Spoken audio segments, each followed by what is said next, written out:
Is salt really bad for you? 6 myths and facts about salt. Eating too much salt isn't good for your health, but what's the limit? Salt is a natural resource found everywhere from the ocean to our tears. It's tasty and it can be really cheap to buy. But like many things, too much salt isn't great, especially for our health.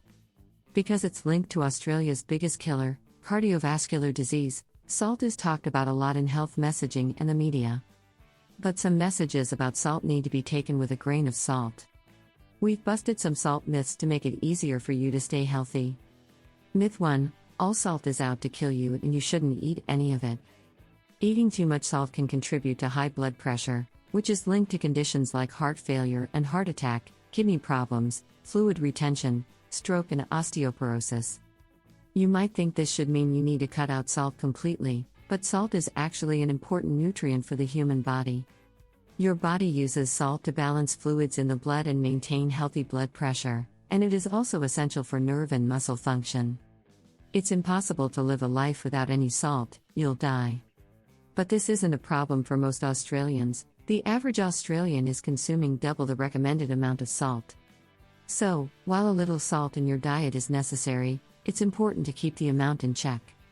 The Australian Dietary Guidelines recommend adults eat no more than 5 grams of salt a day, which is less than 1 teaspoon.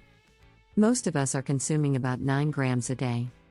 To help you track how much salt you're eating, you can find out how much salt is in packaged foods by looking at the food label for the sodium level. Salt is made up of sodium and chloride. Try to aim for items that have less than 120 milligrams of sodium per 100 grams of the food. You should aim for a maximum of 2,000 milligrams of sodium a day. Myth 2: pink, black, rock, sea, Himalayan salt is better for you than other types of salt. You might have seen some varieties of salt advertised as having extra health benefits that regular table salt doesn't, like containing minerals that are good for your body.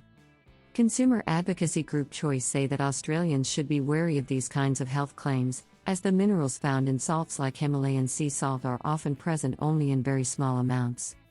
Himalayan salt, sea salt, rock salt, black salt, pink salt, unicorn salt, in the end, it's all still salt. Upping your salt intake to try and get the benefits of an advertised mineral might lead you to consume far too much salt, putting yourself at risk of disease.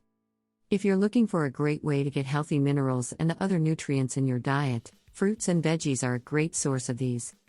Head on over to the Healthier, Happier color wheel to find out what nutrients are in your favorite fruit and veggies.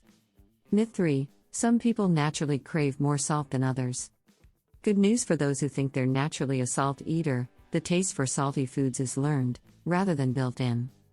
It's possible to retrain your taste buds to like foods with less salt in them. It'll just take a little time. Try these tips from Eat for Health for eating less salt. Eat mostly fresh food instead of processed food, which tend to be high in added salt. Go for packaged and canned foods labeled no added salt, low salt, or salt reduced. Compare similar packaged foods by looking at the food labels and choosing the item with less sodium. Swap deli meats like ham for canned fish, in spring water, or leftover meat from your last meal. Use small amounts of sauces with a high salt content. Flavor your cooking with a variety of herbs and spices. Avoid adding salt at the table. You could even leave the salt grinder in the cupboard. Himalayan salt, sea salt, rock salt, black salt, pink salt, unicorn salt, in the end, it's all still salt. Myth 4: you can tell that a food is salty by tasting it. Some foods with a high salt content won't taste very salty at all. Many packaged foods that contain a lot of salt have other ingredients that balance out the salty flavor, so that the salt is effectively hidden in the food. You can visit our website to find out more about reducing hidden salts in your diet. The link is in the description. Myth 5: you should eat or drink more salt after working out. Salt comes out of your body in 2 ways, through urine and through perspiration, but that doesn't mean you need to add extra salt to your diet every time you break a sweat. Some products, like sports drinks, are advertised as a good way to replace lost salts after working out. Under usual circumstances, sports drinks that contain electrolytes are not necessary for rehydration, the process of replacing lost fluids and salts. Tap water and consuming a healthy diet will help replace any nutrients lost during any activity. You can read more about good hydration and how to avoid dehydration here.